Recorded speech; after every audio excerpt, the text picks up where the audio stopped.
Is everybody in, Rich, or? They're slow. People are joining in the waiting room as I'm letting people in. So Yeah. So I guess whenever whenever everybody's in, if you just let me know. Yep. Currently everybody's out of the waiting room, but I don't know if you want to wait a minute or two to see if anybody else joins. Hi, guys. Hi, Roy. Morning. How are you? Right. Good morning.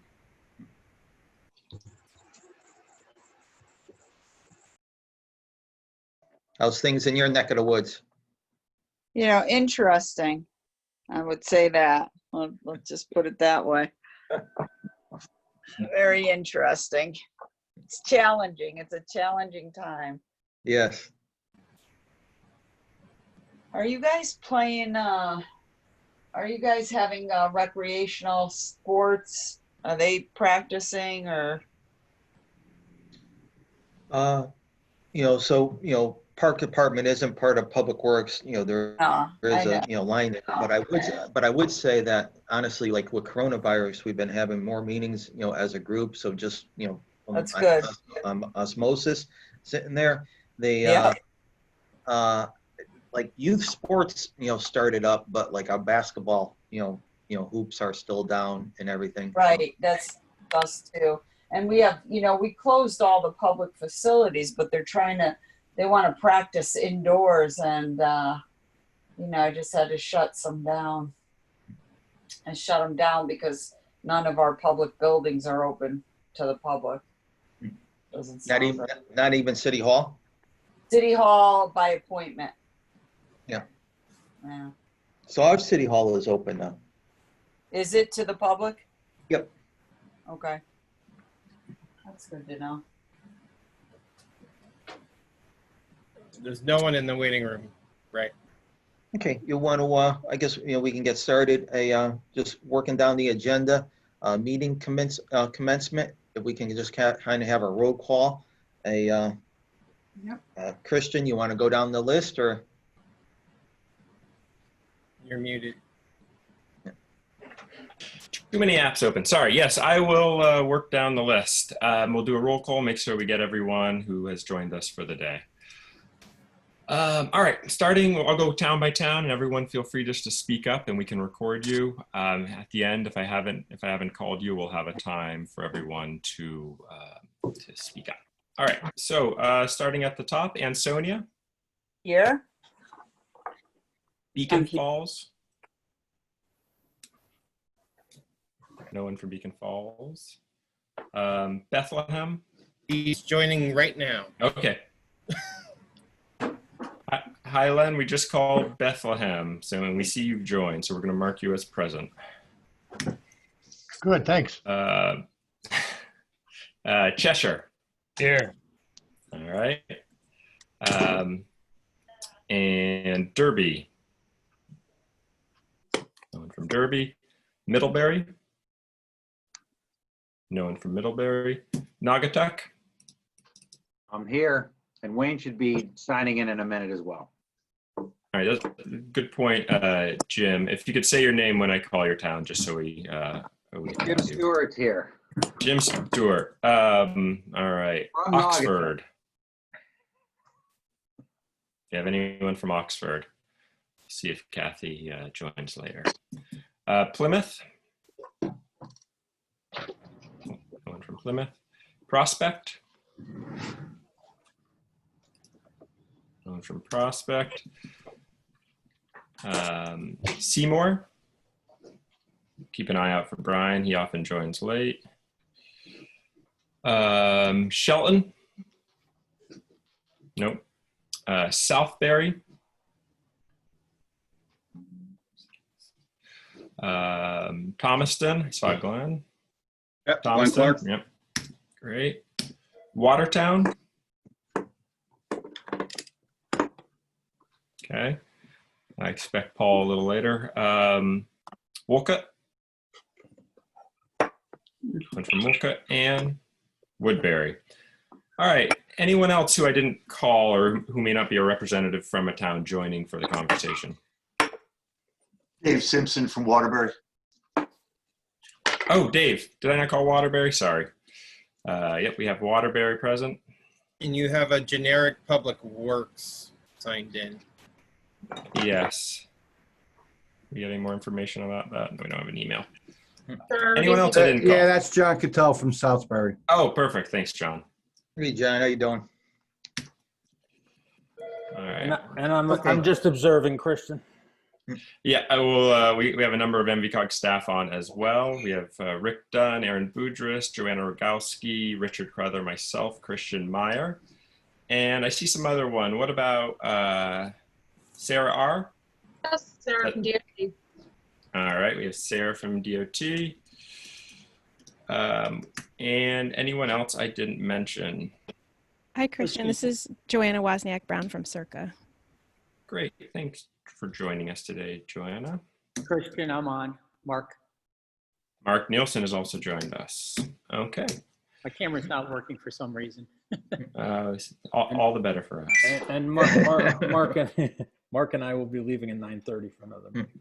Okay. Thank you very much. And joining us also from the DOT, we have Snow Peng, who will be presenting in just a second once we have a chance to go over minutes. All right, let me share my screen. I'll pull up our PowerPoint. So just working down the agenda, meeting commencement. We just completed, roll call. Next item is public comment. Anybody from the public for a general public comment section?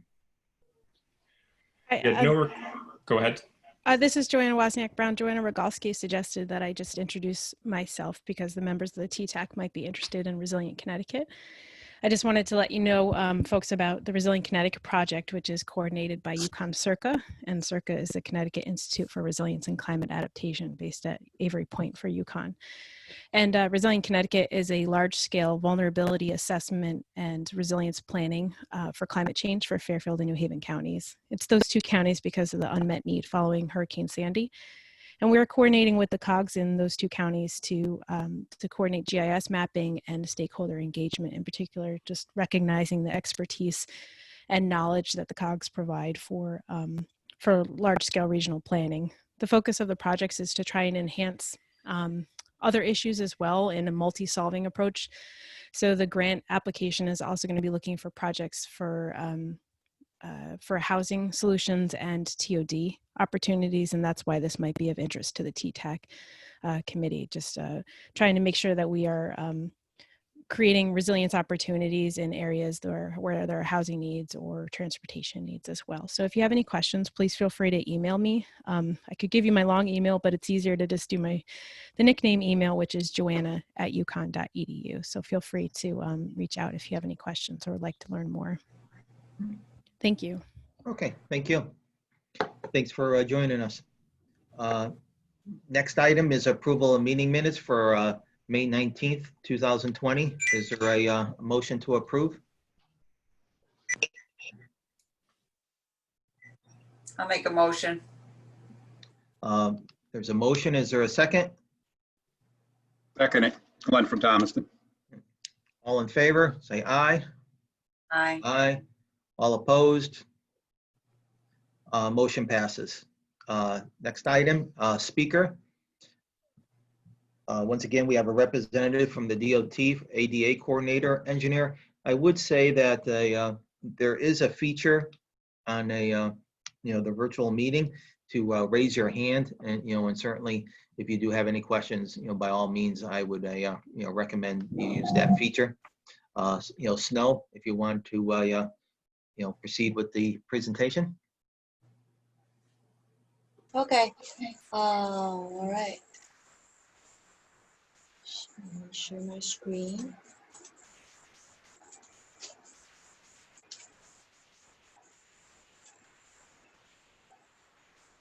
Can everyone see the screen? Just to make sure. Yes. Yeah. Okay. Okay. So welcome. Thank you for Naugatuck+Valley COG for giving me this opportunity to present to everyone.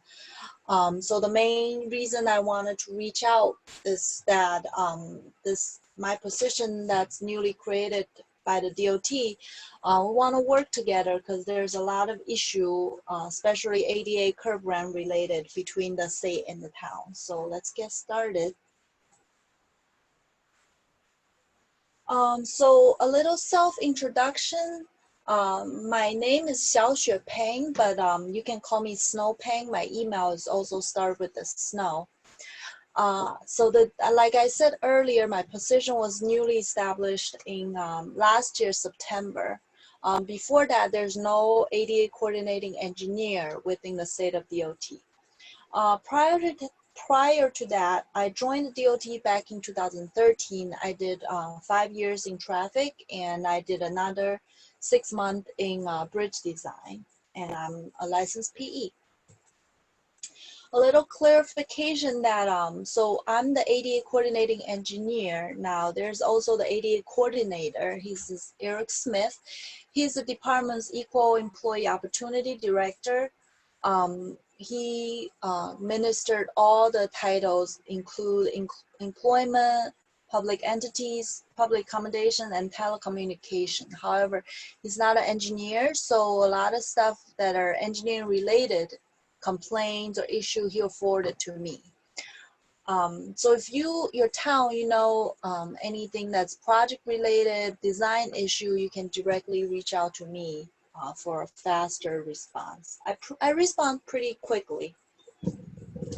So so now I want to talk about the topic that, the state and the town, we really want to work together. We want to coordinate more. So I want to bring out that we have a VIP vendor in place project within the state. So it was established as a pavement preservation project originally by our maintenance department. So they used to, just go out and use this VIP contract to pave all the state road. And all the state road are programmed in a 15-year or less paving cycle.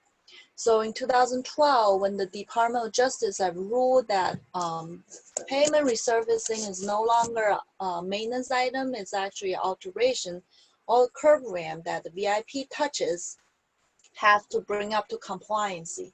So because of that, this is how we established a goal to saying within 15 years, all curb ramp within state right away will be brought up to compliancy.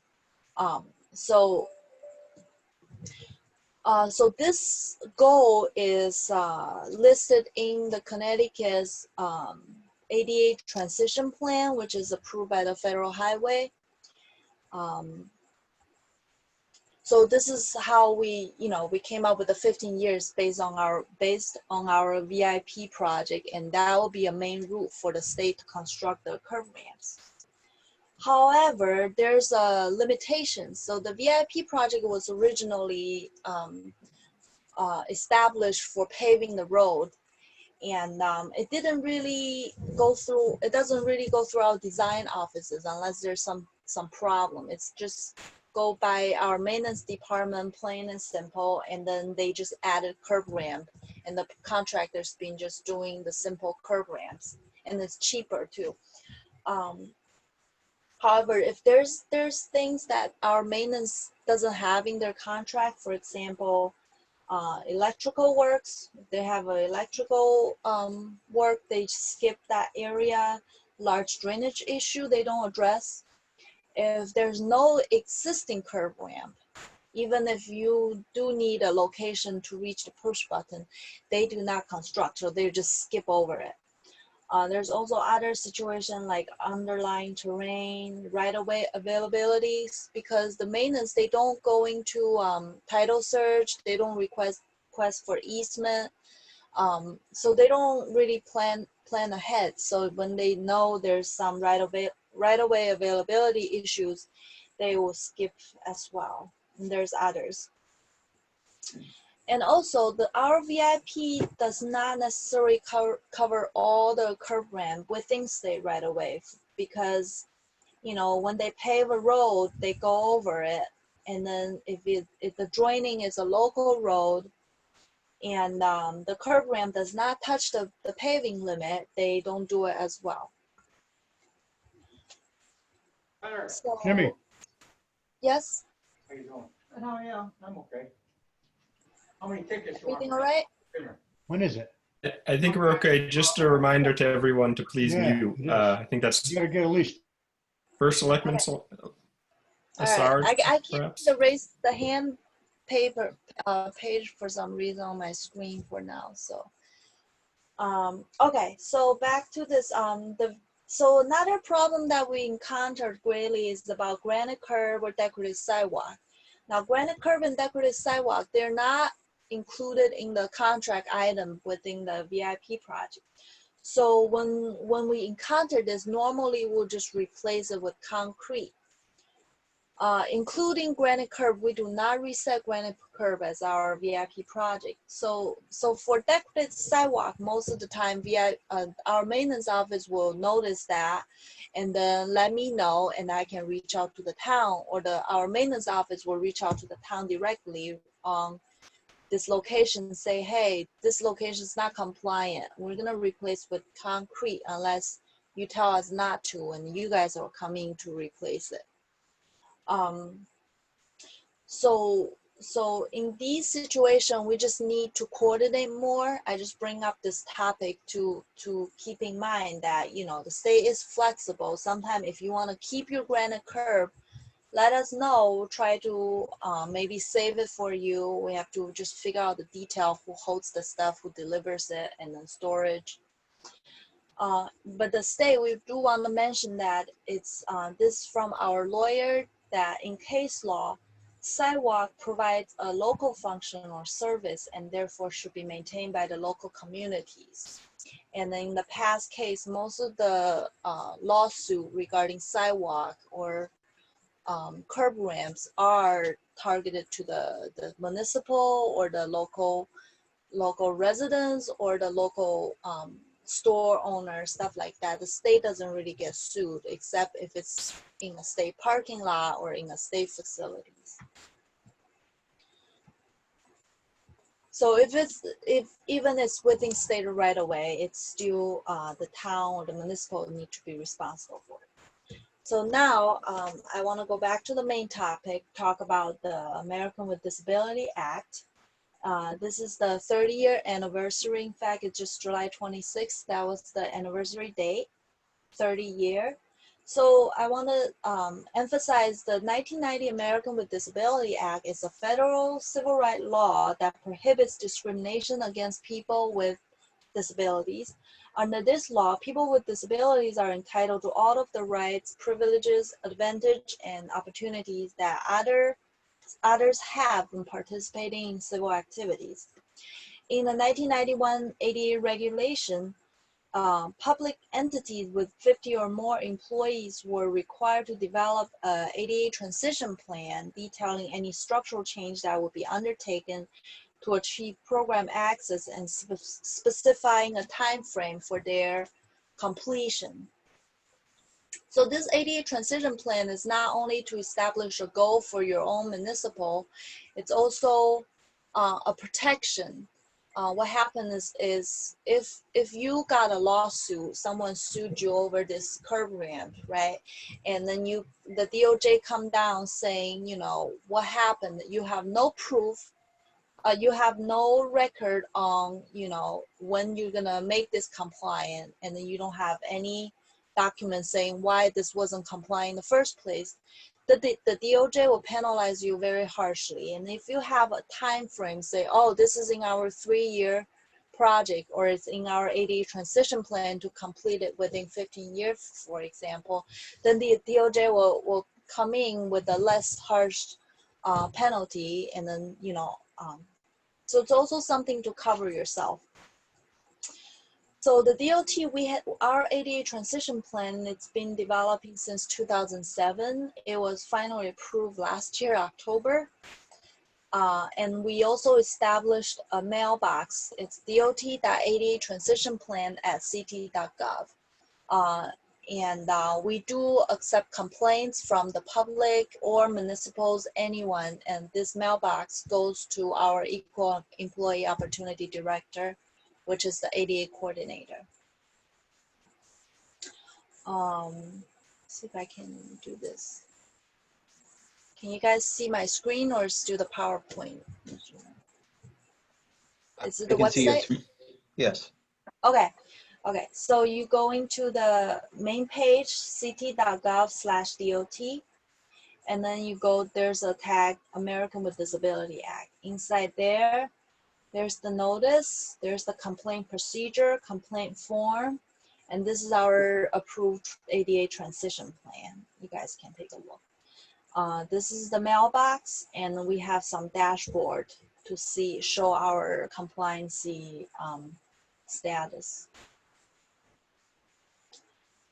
So, so now about the public right-of-way accessibility guideline.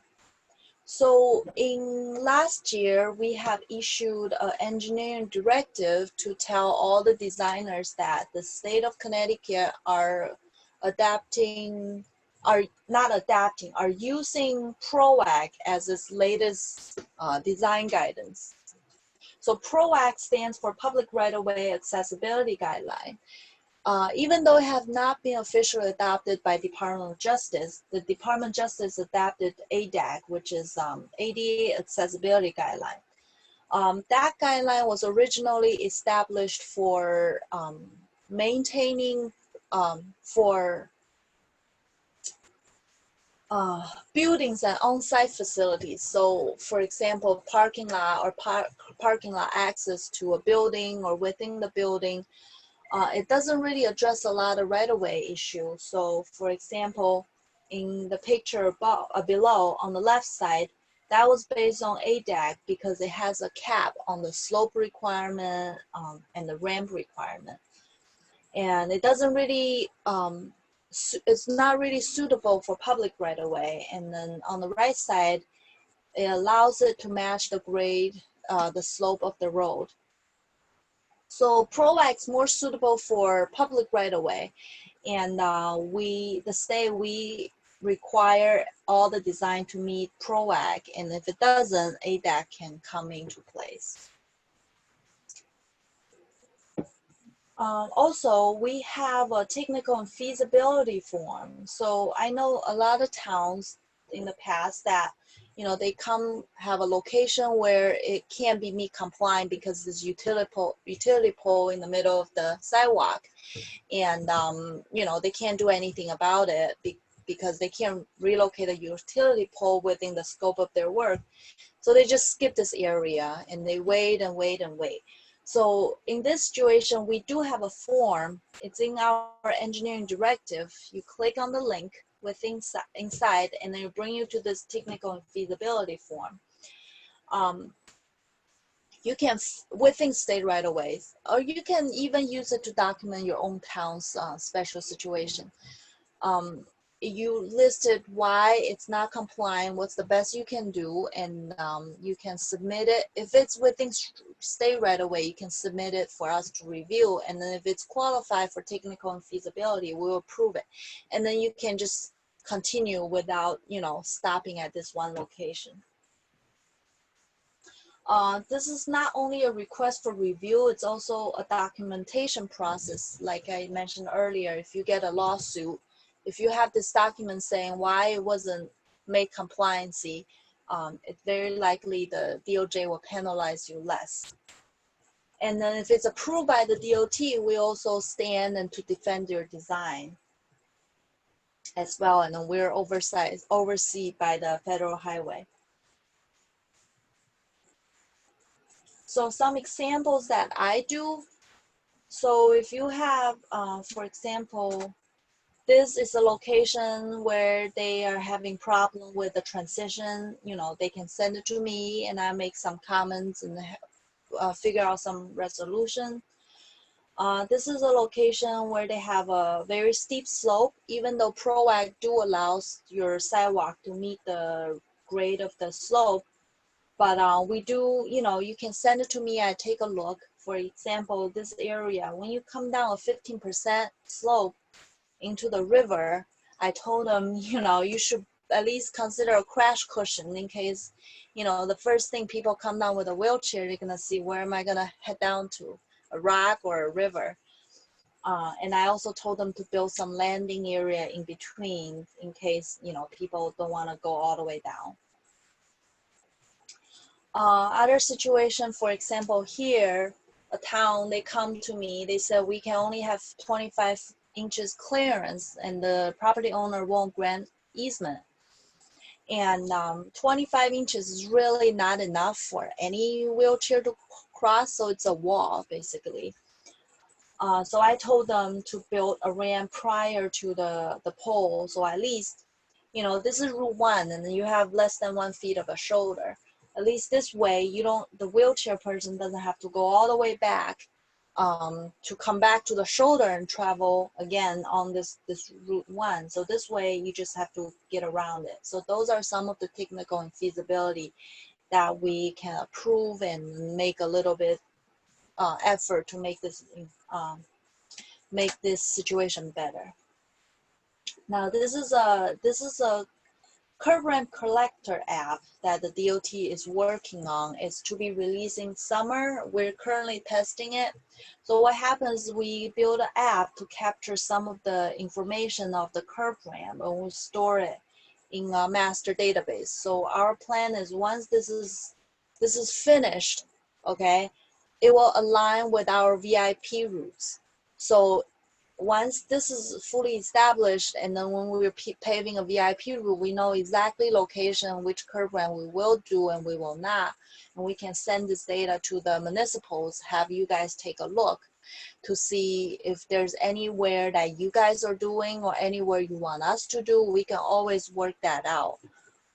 Currently, this app doesn't have enough information and it's still in the testing database. That's why I said earlier, we need to coordinate. It can't be just we say, oh, we're repaving the VIP for your town for this location and we're gonna replace it with granite curb. And a lot of time you'll come back to us, say exactly where you will replace granite curb with concrete. And sometimes our VIP changes, so I can't give you the exact location. So it's really about coordination, but we are working on it. This app is the first step that will help the coordination to be better. And then in the future, the app will come out with a scoring system which have a multiplication of a compliance score and accessibility score. And then it will help us to decide a priority list on the curb ramp that will be that needs to be constructed. So in the future, the town, if your town or your city are looking to develop an app, you can reach out to me. We can coordinate and then provide some resource on what attribute that you might need for your app. And in the future, we can possibly link the two database together. So that's all of my presentation. I do have a survey that I almost want to make it mandatory for if you're from the town's public work department. If you can just go into this link I send it on the chat to complete this survey. It takes about 3 minutes. And just to show me that your town have attended this presentation and I have on my database, because it is in my goal to reach the whole 169 towns to let each town know that I'm a resource to everyone. So any questions? I guess, just to kind of start off, thanks, for the information. Yep.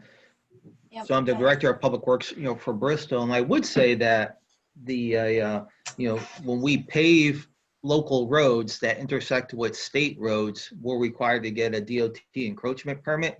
And one of the things that our DOT always makes us do is to put a, upgrade the handicap ramps at, where state roads intersect with the local roads that we're paving. So that is something that we incorporate into our projects. It should also be noted that it doesn't seem as though, seems that's really the primary way that DOT ramps get installed on state roads, which is the local municipality doing it through the permit process. Yeah, we set up the program. We started doing curb ramp for our VIP. The timeline we started is 2015. Now we only been constructing since 2018, and we playing catch back for the VIP paved since 2015. Depends on different district. Some of them they caught up pretty fast, like District 1, which are not your guys. District 3 are the slowest because they have a lot of towns, and especially in places like Stanford and Greenwich, they're very particular with their location and ramps, so that's why it's been pretty slow. But yeah, we are doing it, and then another thing is we want to take advantage of, you know, when you guys are doing it, we want to also update our database to, you know, reflect that it's new. So we don't have to do it as well. So, you know, the database will come handy in the future. Any other questions from anybody for us now? This is Christian Meyer from the NVCOG. Just referring to the app you're putting together. Is that, maybe you said this, is this something that towns could gain access to, or perhaps the COGs could help fill in, do some of the legwork to help fill in the data? We could. So I've been working with UConn, and they said if the town have a Esri license, they can, you know, use their license to access our map. And then they were saying they can also set up a portal to have public, so anyone with the link can be able to access. And if you want to fill in the data, I think at some point we'll create it to even have, you know, interns from UConn to do the data. So I don't see there's a problem that if the town can fill it out. I think the problem is about the data governance issue, that, you know, how can you guarantee this is built? Sometimes people enter the data prior to the curb ramp gets built, and then it wasn't built as planned, and, you know, stuff like that. So we have to work those out before we release this to the towns or public. I guess I would also say, I was just going to say, the other item that I really is going to allow Bristol to dramatically improve their handicap ramps is really that community connectivity grant that we received through the state that actually NVCOG assisted us with. So we're currently out to bid, you know, for that, and you know, expecting work, you know, to start, you know, this year. But that will help Bristol, you know, quite a bit, especially in the downtown area. Yes, I am communicating with Hugh Hayward's group on the last work. Is it Hugh Hayward's group to the community connectivity? I don't believe so. It wasn't a LASA project. It's a community connectivity grant. Okay, is it through the district? So, like Gina Granouch? I would No, have this, who's the, I think Patrick, what's Patrick? Melanie Yaski, her group?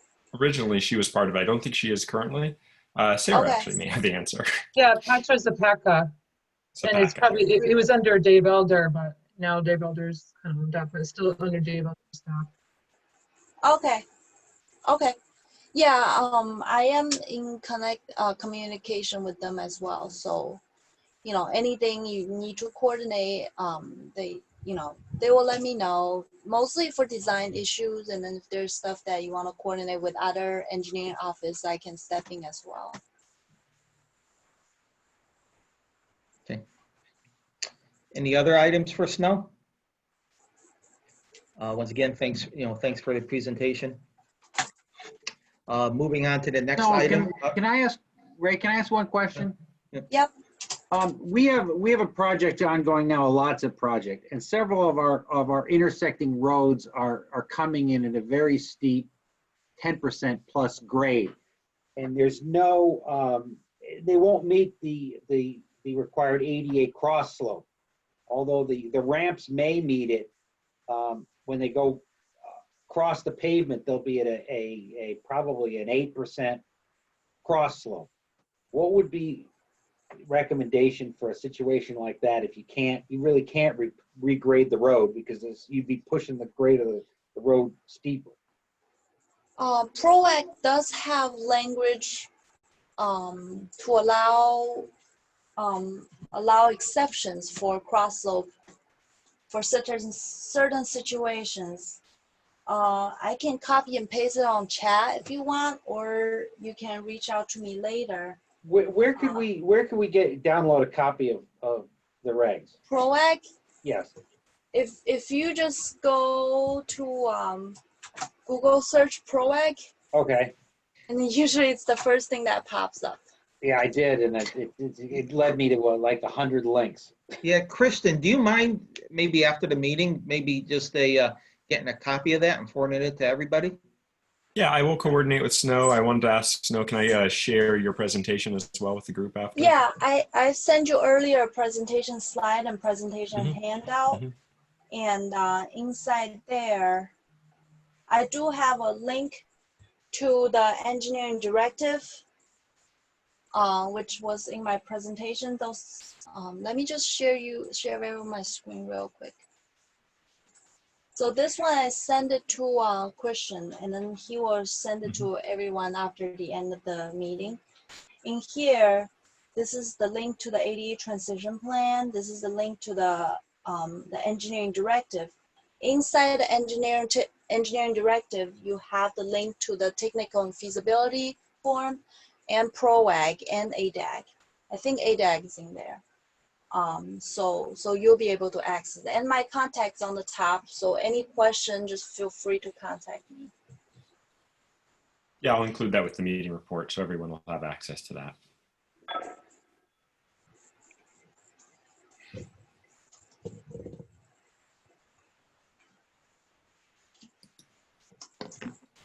So we're all good? Okay. All right, thank you. Thank you very much. Just moving on, transportation planning, LASIP, Christian, Meyer, and Karen. Yeah, Karen. This is a. I hope you all had a chance maybe to look at the memo Karen put together. This has been a sort of an ongoing, developing area that we wanted to look deeper at. Design exceptions are obviously an important part of the design process as we go through some of these LOTSIP programs that are often in either rural areas or with tough slopes or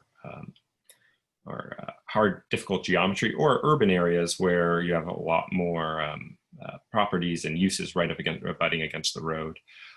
So NVCOG and Karen are happy to consider design exceptions at every turn when necessary. But I think Karen's main point is that she'd like to see that sort of the highest and best design fully explored before the conversation begins about design exceptions. I think there's some frustration about maybe design exceptions coming in to avoid a right-of-way acquisition, where in earlier phases the geometry was called out as hazardous. Now we're seeking a design exception because it would infringe too much on some of the roadside properties. The LOTSIP is an improvement project. I think that's an important part, something that this committee has recognized, and it is not a maintenance project. So if projects really are coming in and just want to pick up and put down whatever was already there, that's not something we were under the impression we should be prioritizing. I think as part of this conversation, I maybe might want to call out the experience of trying to think who's had to go through some of this. Plymouth is currently designing a road on Harwington Avenue where there's just tough geometry. It's a lot of vertical curves that Karen has been working with their engineer over the course of months to try to figure out a compromise that works for everyone. Previously on the, what was it, South, is it Mountain Road? No, it's not Mountain Road, South Sanford Road in Cheshire. That's an ongoing project. It's project in between there, where there was a tough horizontal curve, where there had been recorded accidents, but rather than just pick up what was there and put down the new reconstruct the road as it was. I think Karen worked with the town of Cheshire closely to work on some chevrons, and I think improved lighting. There might even be a blinking light. And it seems to be now 2 years after that project has been completed, a positive improvement while still maintaining the local character. So I guess I'd say, just to start the conversation, we'd like to add language to the internal NVCOG guidelines to underscore the importance of addressing deficiencies in the roadway before seeking design exceptions. And I guess I'd like, if anyone wants to speak now or would be willing to work with us in the interim, just to talk about their experience, and if they found this process perhaps too arduous. We want to make sure whatever we do put in the internal guidelines is as a positive step for the region and pursuing our transportation goals. We don't want to become another hurdle you have to jump. This is meant to prioritize projects in the lot SIP that are going to best support the goals of the NVCOG. I don't know if there are any comments there.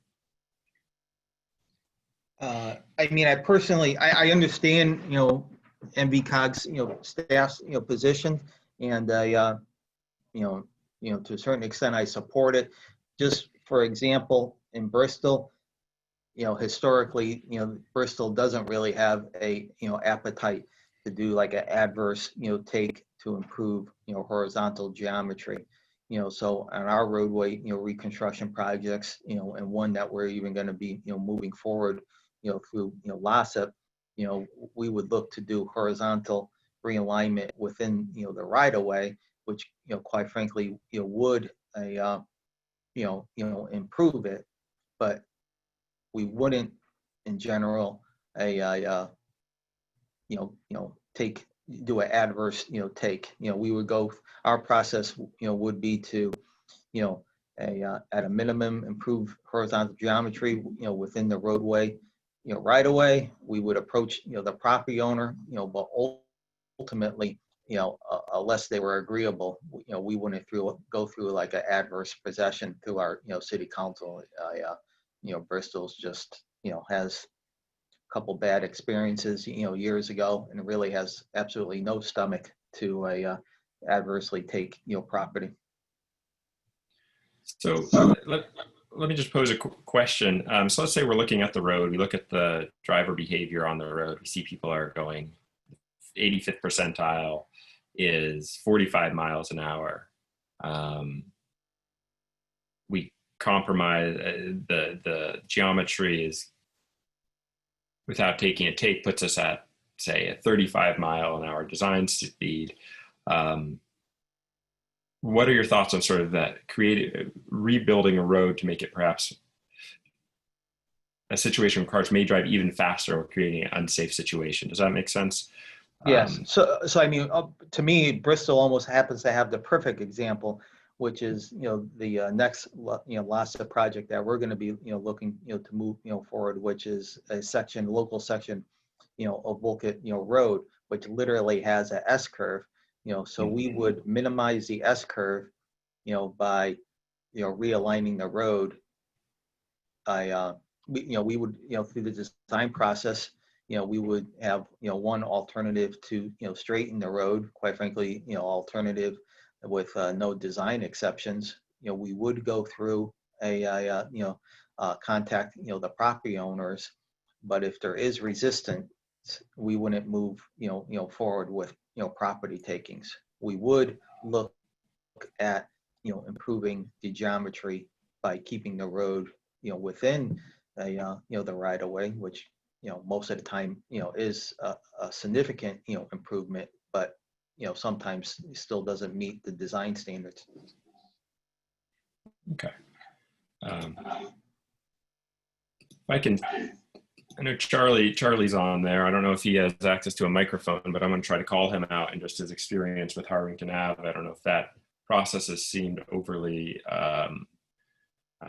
engineered, or if that seems appropriate for the program, given it's an improvement program.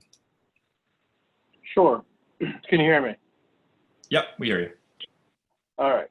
So we actually did a design first, which had exceptions.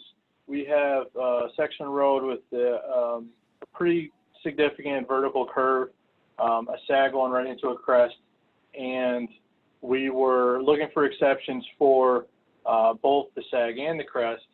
And through Karen's recommendation, we went back, had our engineers look at changing the design to not require exceptions, which just naturally means a lot more of an impact on the abutters in that area. So while the road itself is still in the right of way, we need to get easements now for sloping for support of the road through the that couple hundred feet of road through there. So it's not that the road itself is necessarily on private property either, or needs to be acquired for the property needs to be acquired for the road. I don't think, I actually think it was a good idea, and I wish that we had done that first, was to look at that first, because we have in the past unfortunately had to deal with eminent domain and taking properties, but really we haven't had terrible experience with the right-of-way phase and getting local endorsement from people along the streets. A lot of people want to get these roads fixed, and they want to get it as safe as possible, and that means being able to see out of their driveway better, and getting, frankly, a lot of their driveway get repaved too. So there's a lot of benefits to the property owners to extending the project limits kind of into their property also. So I don't think it's overly done. I think it definitely should be something that's looked at for every project at the beginning, even like a conceptual alternative with a plan that doesn't have any exceptions required. And then if at that point it's not feasible for whatever reason, then you can adjust from there. But I think it should be, moving forward, one of the first revisions of the project.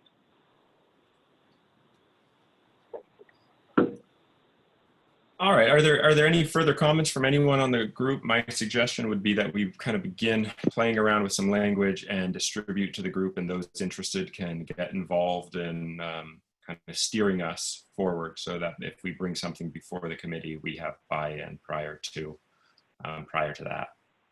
Yeah, that sounds good, Christian. Okay. You want that in a form of a motion or just a, No, at this point it's fine. It just agreement, I think, is okay. We have the latitude as staff to go forward with that. All right. okay, and you also have a project update, Christian? Yes, that's correct. This is what's called the Exchange Place project in downtown Waterbury.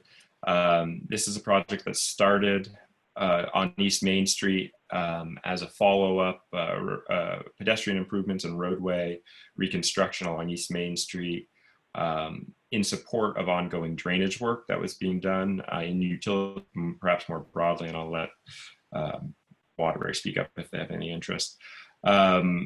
That had expanded onto Bank Street and Main Street, and it will ultimately kind of incorporate the project limits as shown in the map here. This project is getting broken into two projects because of, I believe, funding issues in support of the utility work on North Main, South Main, and Bank Street. We don't want to hold up the work on East Main, so it's going to be broken in two.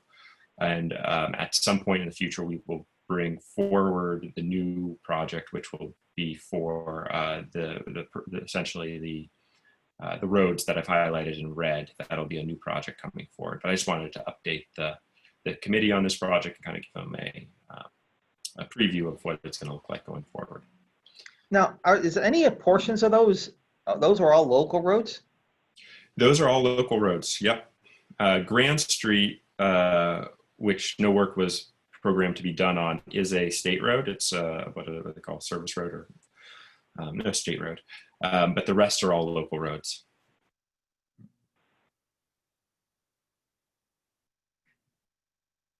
Okay. Thank you. Now you have a update on the federal House transportation bill? Yes, there's two bills, one coming out of the Senate and one coming out of the House. I'll give you I'll give you a thumbnail sketch because it doesn't look like either will go forward this year. The House bill focuses on maintenance and focuses on speed, reducing speed to improve safety, and it focuses on improving access to jobs, sort of three key features we as planners certainly like to promote.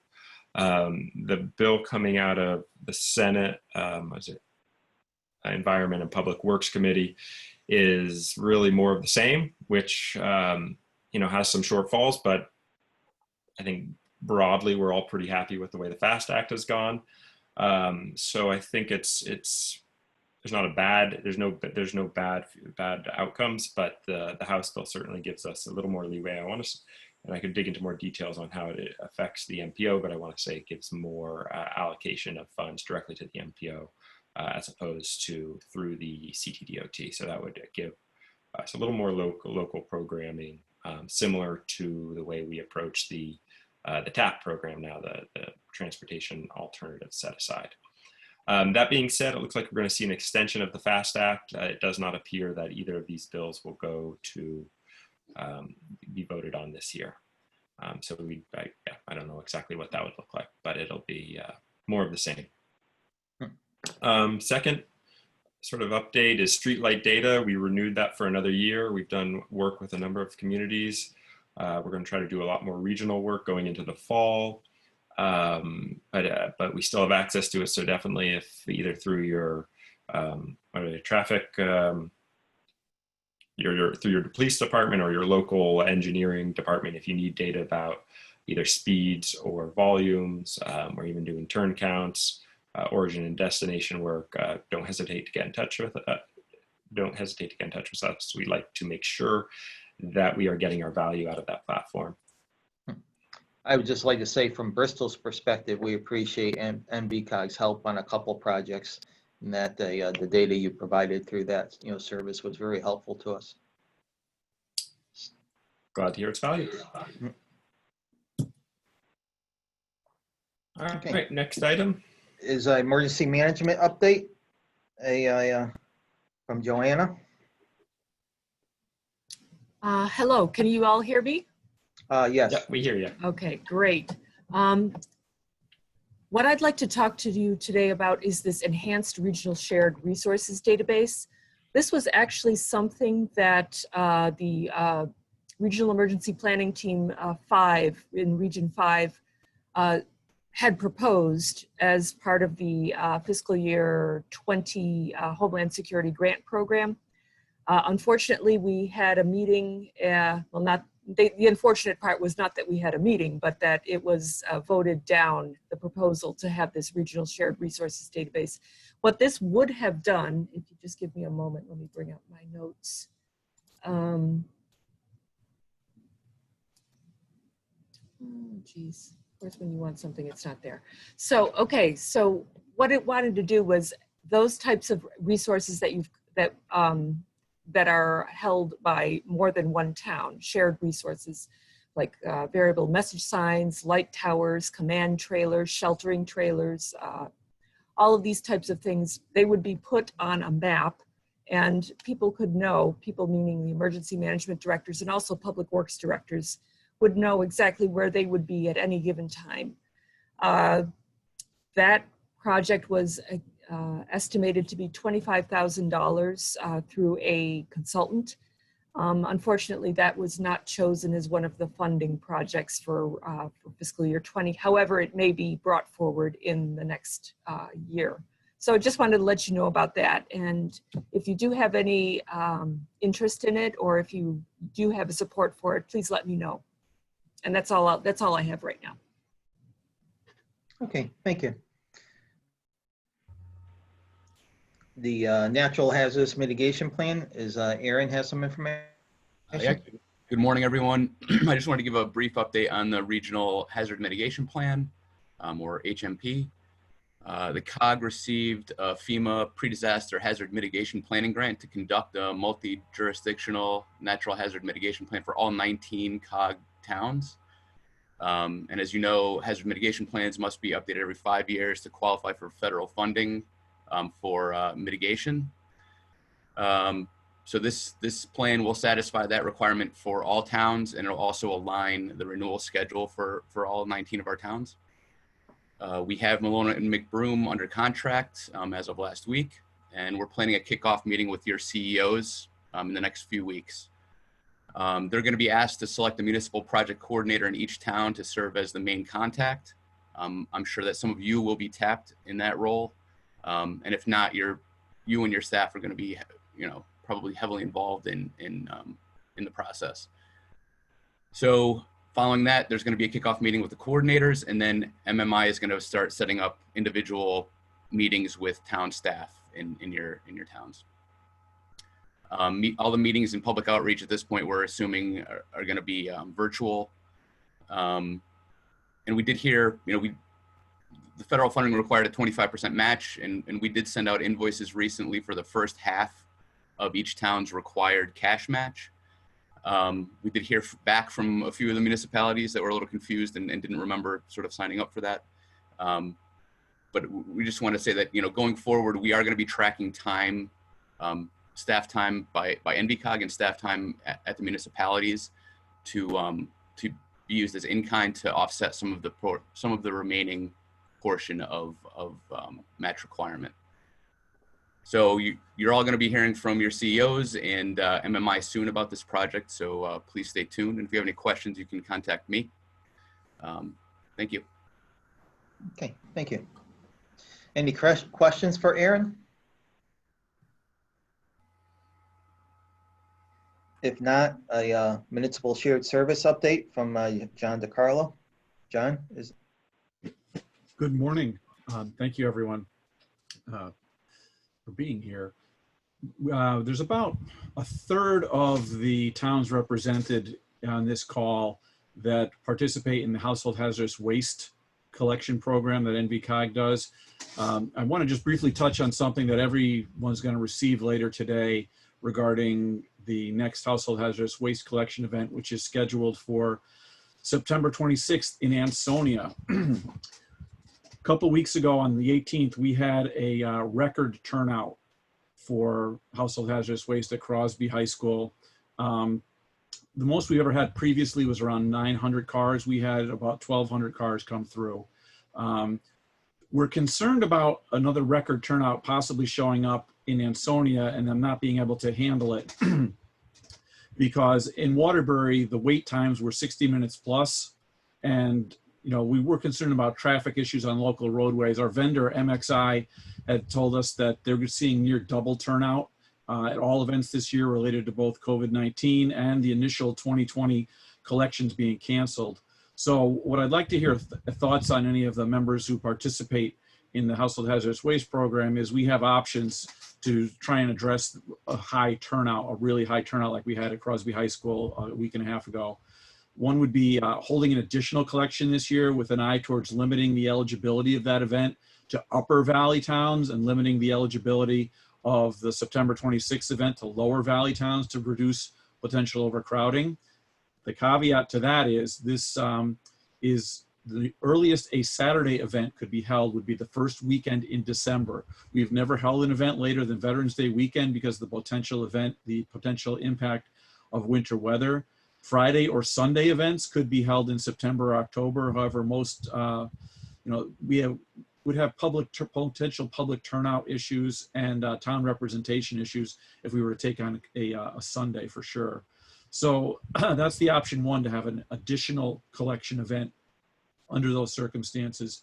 The second option would be to limit or expand hours for the September 26th event. For reference, while the line was shut off at 1 o'clock on July 18th, the final vehicle was processed about 2:45, which is about 45 minutes later than usual. So want to put it out to the members who are on the call for their thoughts on what they think we might want to do September 26th. Again, this is going to go out in an email to everyone later today, but I'm happy to hear any thoughts at this time.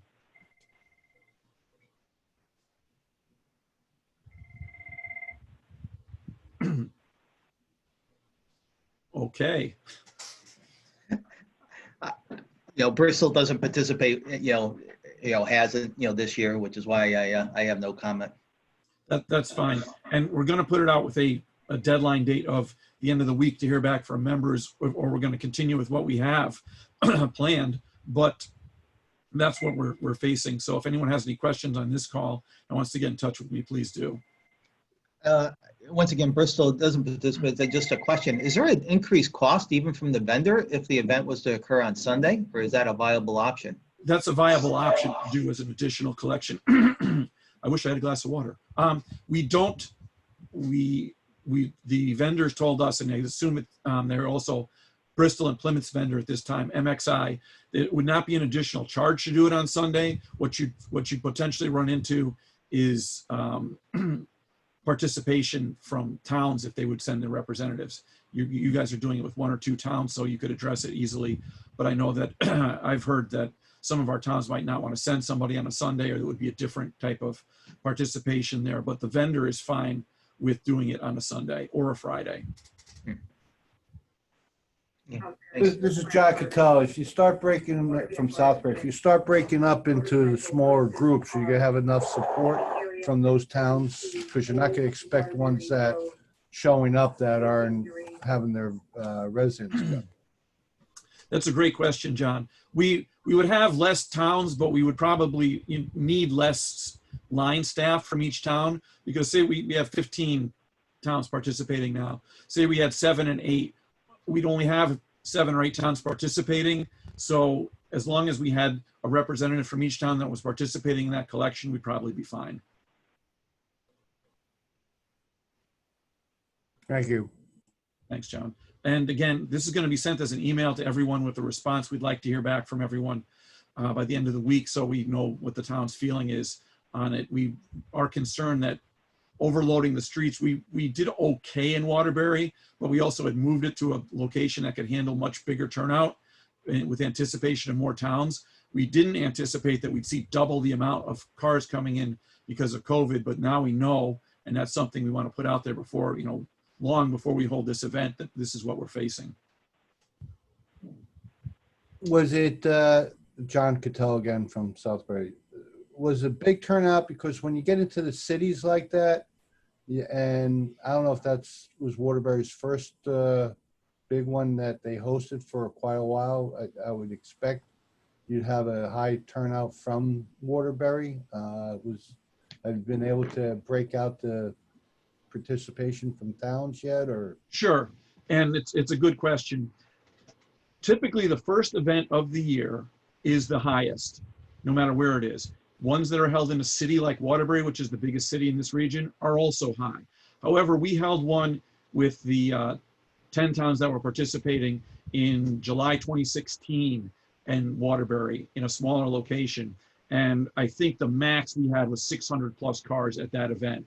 So what you see, there's numerous factors. The largest event of the year is the first one. We canceled the first one this year, so everything spilled back. COVID is a huge impact. And yes, there's certainly an impact due to the fact that Waterbury is the central city and more people will come out. Waterbury residents turned out, I don't know if Dave Simpson's still on the call, but Waterbury residents turned out in droves for this one.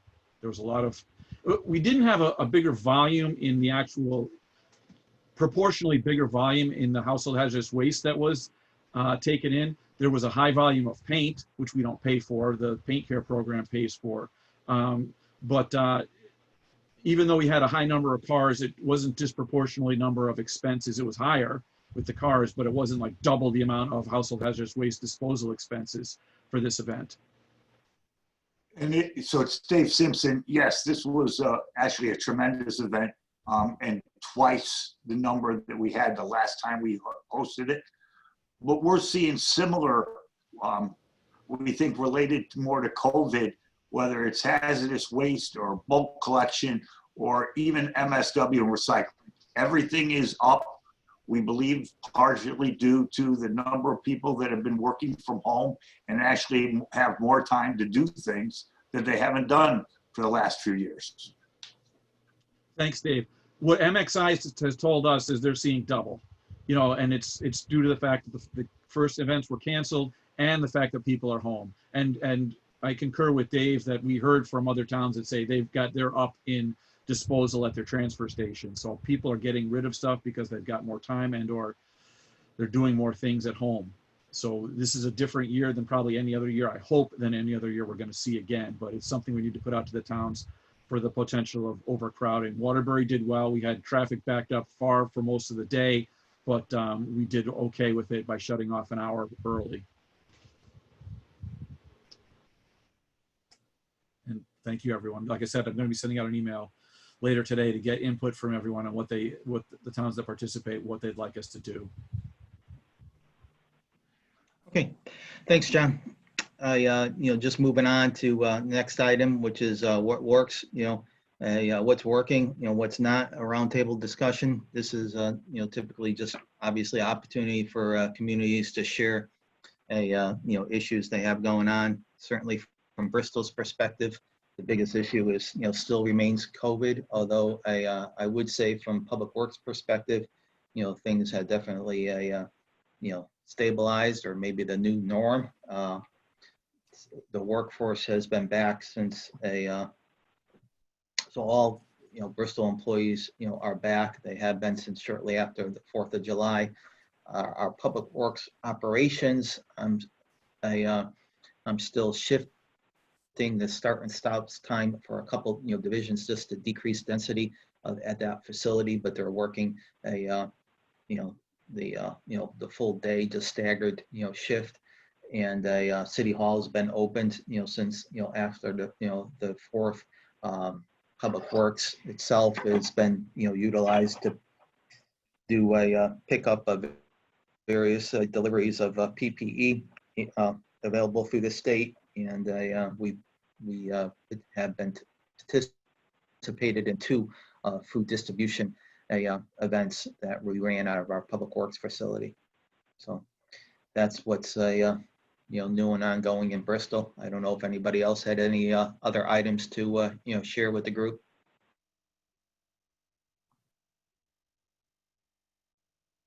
This is John from Southbury.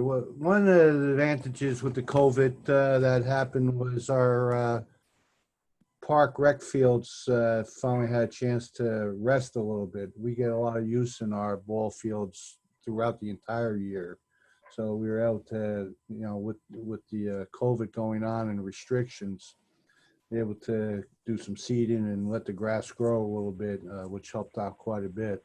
You try and look for the good parts of having to deal with this thing. The other thing was we ended up replacing our town hall roof with a rip-off and replacement, which was great. The fact that, nobody was coming into town hall. So projects like that were kind of successful because of less people around and less interruption on the people that were working, some from home, whatever.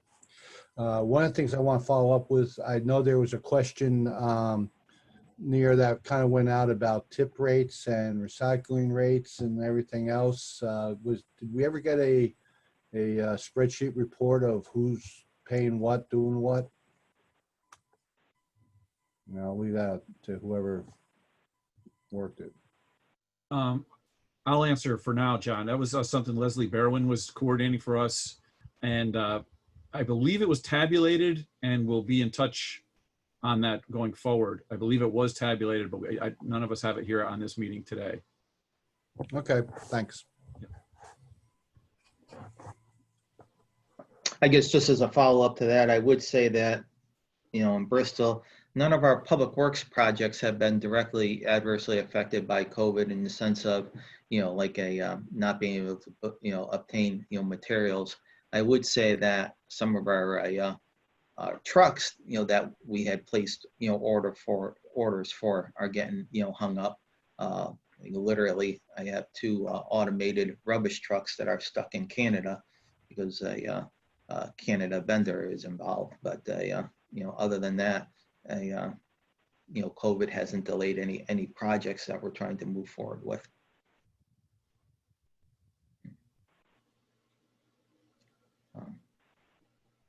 A couple NVCOG issues, but I just want to make sure the committee gets a chance to talk first.